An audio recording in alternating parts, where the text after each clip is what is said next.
Hello everyone, मैं पूजा और दोस्तों स्वागत करती हूँ आपका स्ट्रेस फ्री गार्डनिंग पे। दोस्तों सर्दियाँ जो हैं वो धीरे धीरे बढ़ने लगी हैं और जैसे ही सर्दियाँ जब ज़्यादा होने लगती हैं, जब कोहरा गिरने लगता है तो पौधों के लिए वो समय थोड़ा सा डिफ़िकल्ट हो जाता है।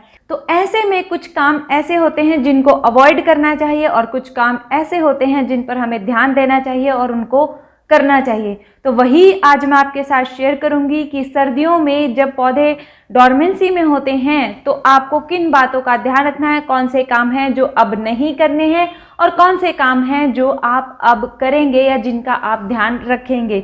वीडियो के एंड तक बने रहिएगा। और वीडियो शुरू करने से पहले आपसे रिक्वेस्ट है, अगर आप इंस्टाग्राम पर हैं तो वहाँ पर मुझे फॉलो कर सकते हैं और वहाँ पर अपनी प्रॉब्लम्स मेरे साथ शेयर कर सकते हैं। थोड़ा सा टाइम आजकल लग जाता है आप तक रिप्लाई आने में, पर वेट करें, आपको रिप्लाई ज़रूर मिलेगा। अगर रिप्लाई नहीं मिलता है तो नए वीडियो पर आकर मैसेज कर दिया करें। इसके अलावा दोस्तों आप मेरे सेकंड चैनल पूजन एंड राणा के नाम से उसको भी फॉलो कर सकते हैं कुछ डिफरेंट वीडियोस के लिए। तो चलिए दोस्तों आज की वीडियो शुरू करते हैं और बताती हूँ कौन कौन से काम अभी हमें सर्दियों में अवॉइड करने चाहिए और कौन से काम ज़रूर करने चाहिए। तो दोस्तों पहले बात करेंगे कौन से काम हमें कम्प्लीटली अभी अवॉइड करने हैं। ये काम जो रहेंगे ये आपको फरवरी तक कोशिश करना है, अवॉइड करना है। 15 फरवरी 20 फरवरी के बाद आप अपने गार्डन में फिर ये काम कर पाएंगे। तो कौन से काम हैं जो आपको 15 फरवरी से पहले नहीं करने हैं, वो है गुड़ाई का काम। अब पौधों में लगभग सभी परमानेंट पौधे जो डॉर्मेंसी में हैं, आपको उनकी मिट्टी को नहीं छेड़ना है, बार बार गुड़ाई नहीं करनी है और साथ में ही ध्यान रखना है ओवर वाटरिंग नहीं करनी है। पानी ज़्यादा नहीं होना चाहिए, कम भले ही हो जाए, यानी मिट्टी अच्छे से सूखेगी तभी हम अपने पौधों में पानी डालेंगे। क्योंकि अगर पानी ज़्यादा हो गया तो जड़ें जो हैं बहुत जल्दी फंगस का शिकार हो जाएंगी या गल जाएंगी, क्योंकि पौधा डॉर्मेंसी में है, अभी काम ज़्यादा नहीं कर रहा है।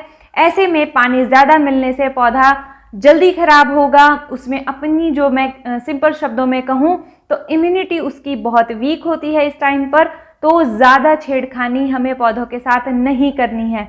इसीलिए गुड़ाई नहीं करेंगे और पानी का बहुत बहुत ध्यान रखेंगे। पानी तभी देंगे जब मिट्टी अच्छे से सूखेगी। इसके अलावा दोस्तों हमें जो ध्यान रखना होगा वो रखना होगा कि हमें किसी भी तरीके की खाद का इस्तेमाल नहीं करना है। डॉर्मेंसी पीरियड में पौधों को खाद की ज़रूरत नहीं रहती है, तो आपको वो चीज़ अभी अवॉइड करनी है। अगर इस समय पर आप खाद डाल देंगे तो हो सकता है आपके पौधे सड़ जाएं, क्योंकि नाइट्रोजन की मात्रा ज़्यादा हो जाने या ऊपर नीचे हो जाने से पौधों पर उसका असर होता है, पौधे सूख जाते हैं या फिर डेड भी हो जाते हैं। तो इसीलिए आपको इस समय पर किसी भी तरीके की खाद का इस्तेमाल नहीं करना है। इंटरनेट पर या मैं कहूँ यूट्यूब पर बहुत से अभी आपको मिलेंगे, फलाना खाद डालिए, ये वाला खाद डालिए, ये छिलके भिगो दीजिए, फलाना कर दीजिए, ये मिला दीजिए। तो आपको ऐसे एक्सपेरिमेंट इस टाइम पर अपने पौधों पर नहीं करने हैं। इसके अलावा जो काम आपको अभी नहीं करना है वो है प्रूनिंग का काम। कंप्लीटली प्रूनिंग अभी आपको नहीं करनी है। कोई फ्लावरिंग प्लांट है जैसे कि बोगनवेलिया वगैरह इस समय पर फ्लावरिंग करते हैं या फिर फ्लावरिंग उनकी चल रही होती है, तो डेड हेडिंग कर सकते हैं, यानी जो फ्लावर स्पेंट हो जाए उनको कट कर सकते हैं। आप उसमें हार्ड प्रूनिंग किसी भी परमानेंट पौधे की नहीं करेंगे, खासतौर पे वो पौधे जो डॉर्मेंसी में जा रहे हैं, अपनी पत्तियां गिरा रहे हैं, तो हार्ड प्रूनिंग नहीं करनी है। फरवरी के एंड में, मार्च के फर्स्ट वीक में हार्ड प्रूनिंग का बिल्कुल सही समय होता है, तो तब जाकर ये काम आपको करना होगा, अभी नहीं करना है। इसके अलावा हमें ध्यान रखना होगा दोस्तों, अगर हम किसी भी तरीके का कोई फंजीसाइड या इंसेक्टिसाइड नया लेकर आए हैं, उसका इस्तेमाल पौधे पर नहीं करना है। ऑलरेडी आप इस्तेमाल करते हैं, पौधे उसके लिए ये कह लूँ फेमिलियर हैं, पौधों पर आप वो स्प्रे करते रहते हैं, तो कोई प्रॉब्लम नहीं है। नए इंसेक्टिसाइड या फंजीसाइड का इस्तेमाल पौधों पर नहीं करेंगे जो आपने पहले अपने पौधों पर इस्तेमाल ना किया हो। और इंसेक्टिसाइड या फंजीसाइड का आप माइल्ड डोज ही पौधे पर स्प्रे करेंगे या मिट्टी में डालेंगे। माइल्ड से भी माइल्ड कोशिश कीजिएगा। ओवरडोज हो गई या मैं कहूँ ज़्यादा स्प्रे कर दिया तो पौधे उससे भी खराब हो जाते हैं, जल जाते हैं, जिसके कारण फिर डेड होने के चांस भी बढ़ जाते हैं। तो आपको इंसेक्टिसाइड या फिर फंजीसाइड का इस्तेमाल तो करना है, लेकिन बहुत माइल्ड करना है, बहुत ज़्यादा नहीं करना है। कोशिश कीजिएगा नीम ऑयल का इस्तेमाल आप एज ए इंसेक्टिसाइड करेंगे। तो दोस्तों इसके बाद बारी आती है कौन कौन से काम अभी आपको करने होंगे, जिसमें पहला काम है कि हमें रात की ओस से या ठंड से पौधे को बचाने की कोशिश करनी है। बहुत पुराना पौधा है, बहुत टाइम से गमलों में लगे हुए हैं, हमेशा उनकी जगह जो है वो फिक्स है, तो आपको कोई प्रॉब्लम नहीं है, वो पौधे उसके आदी हो चुके हैं, तो आपको घबराना नहीं है। नया पौधा है, 1 महीना पहले 1.5 महीना पहले रीपॉट किया है, तो उसको कोशिश कीजिएगा आप ओस से या जो बहुत ज़्यादा फॉग जब गिरती है उससे आप पौधे को बचाएं। इसके अलावा ध्यान रखना होगा कि पौधों को धूप ज़रूर मिले। लगभग सभी पौधे सर्दियों की धूप को पसंद करते हैं, तो कोशिश कीजिएगा आप सर्दियों की हल्की धूप हर पौधे को दे पाएँ ताकि वो सर्दी से बच सके। बैल्कनी जो हमारा एरिया होता है जहाँ पर धूप तो आती है लेकिन रात की ओस से पौधे बच जाते हैं, वैसा स्पेस पौधों के लिए काफ़ी अच्छा रहता है। हल्की सी छत हो लेकिन 3-4 साइड्स जो हैं वो खुली हों, तो ऐसी जगह पर पौधे ईजिली सर्वाइव कर जाते हैं सर्दियों के दौरान। तो कोशिश कीजिएगा ऐसी लोकेशन देने की जहाँ पर पौधों को धूप मिल सके। इसके अलावा आपको इंसेक्टिसाइड का लेकिन माइल्ड का इस्तेमाल करना है, क्योंकि इंसेक्ट्स का जो अटैक है वो अक्सर हो जाता है जब पौधे ज़्यादा ग्रुप में हों या पौधे वीक हों, डॉर्मेंसी में हों। लेकिन माइल्ड का ही आप इस्तेमाल कीजिएगा। जैसा मैंने बताया नीम ऑयल परफेक्ट रहेगा। अगर नहीं है तो 1 लीटर पानी में आप विम जेल या फिर कोई भी लिक्विड सोप वो है मिक्स कीजिए अच्छे से और उसका स्प्रे कर सकते हैं।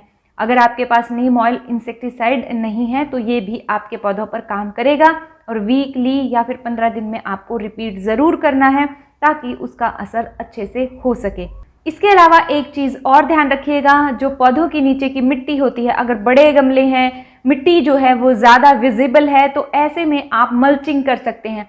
या तो आप जो मिट्टी खुली दिख रही है वहाँ पर कोई छोटी जड़ वाला पौधा लगा सकते हैं, या फिर आप पत्तों से उसको कवर कर सकते हैं, गत्ते से कवर कर सकते हैं, न्यूज़पेपर से कवर कर सकते हैं। मल्चिंग से जो है वो मिट्टी जो ओस है उसका पानी नहीं ले पाएगी और ठंडी नहीं रहेगी, जिसके कारण पौधे की जड़ों को प्रॉब्लम नहीं होगी। तो मल्चिंग ज़रूर कीजिएगा। अगर कोई पौधा ऐसा है जिसकी मिट्टी काफ़ी विजिबल है, बहुत ज़्यादा एरिया है उसके आसपास मिट्टी का, यानी बड़ा गमला है, पौधा छोटा है, स्टेम पतली है और आसपास की मिट्टी नज़र आती है, तो उस पर मल्चिंग ज़रूर कीजिएगा। गत्ते का, पेपर का और किसी भी प्रकार के जो सूखे पत्ते होते हैं उनका इस्तेमाल आप कर सकते हैं। तो दोस्तों ये थी कुछ ज़रूरी बातें जो इन दिनों आपको अपने पौधों पर ध्यान रखनी होंगी। अपने गार्डन में इन चीज़ों का ध्यान रखना होगा। इसके अलावा आपकी कोई क्वेरी है, कोई सवाल है, कोई प्रॉब्लम है, आप मेरे साथ शेयर कर सकते हैं। इंस्टाग्राम पर भी शेयर कर सकते हैं और यहाँ कमेंट में भी शेयर कर सकते हैं। अगर किसी पिछले सवाल का जवाब आपको नहीं मिला है तो नई वीडियो पर छोड़ दिया कीजिए, क्योंकि नई वीडियो पर स्टार्टिंग के जो आपके कमेंट्स होते हैं वो जल्दी पढ़ लिए जाते हैं, या मैं कहूँ रिप्लाई उनके दे दिए जाते हैं। उम्मीद करती हूँ ये वीडियो आपके लिए किसी न किसी रूप में हेल्पफुल ज़रूर रही होगी। अगर हाँ तो लाइक कीजिएगा। आप ही के जैसे आपके दोस्त हैं, गार्डनिंग करना पसंद करते हैं, उनके साथ आप ये वीडियो शेयर भी कर सकते हैं। मिलते हैं फिर नेक्स्ट वीडियो में, तब तक के लिए अपना बहुत सारा ध्यान रखिए, खुश रहिए, बाय बाय।